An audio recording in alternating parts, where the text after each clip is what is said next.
Bonjour, nous allons parler aujourd'hui de la famille des bêta-lactamines et plus précisément du groupe des pénicillines, le groupe qui est actuellement le plus utilisé. Dans les effets secondaires principaux, on retrouvera notamment une réaction allergique fréquente. Environ 10% des patients à qui est prescrit cette molécule vont manifester un ou plusieurs signes allergiques.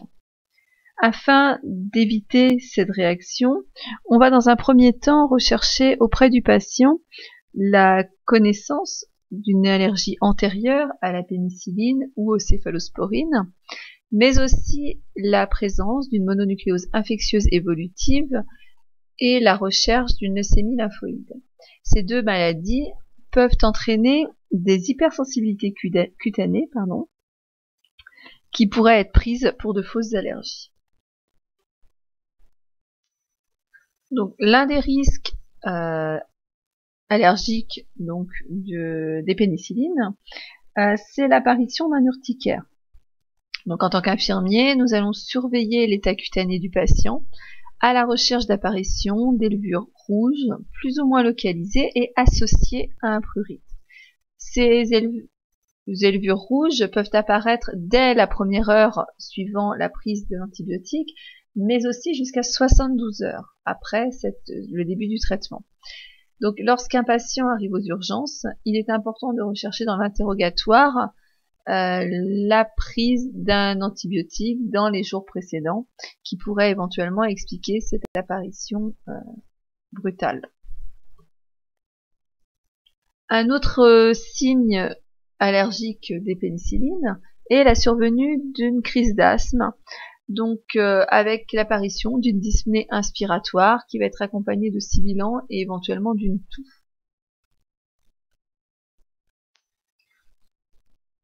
Alors, le plus fréquent des signes allergiques de la pénicilline, c'est l'apparition de troubles digestifs, notamment avec l'apparition de diarrhée, de douleurs abdominales et éventuellement de nausées ou de vomissements.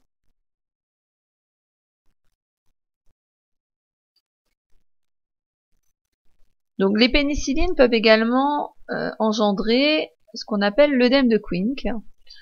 Alors, c'est un risque grave pour le patient, puisqu'il s'agit là de l'association d'un urticaire avec un œdème qui va être localisé au niveau du visage, plus précisément des lèvres, des paupières. Il est d'apparition brutale et il va provoquer une sensation d'étouffement parce qu'il peut s'étendre donc à la peau, à la gorge et au larynx, entraînant un œdème de la glotte.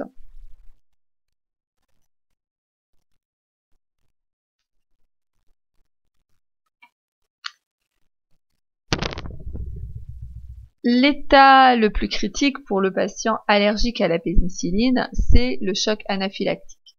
Il s'agit en effet du cumul de plusieurs effets indésirables du médicament, avec l'apparition dans un premier temps de démangeaisons, suivi d'urticaire qui va s'étendre progressivement à l'ensemble du corps.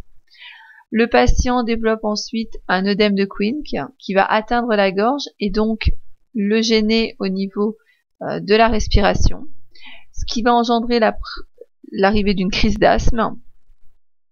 Alors, ces différents signes peuvent éventuellement être associés à des nausées, des douleurs abdominales.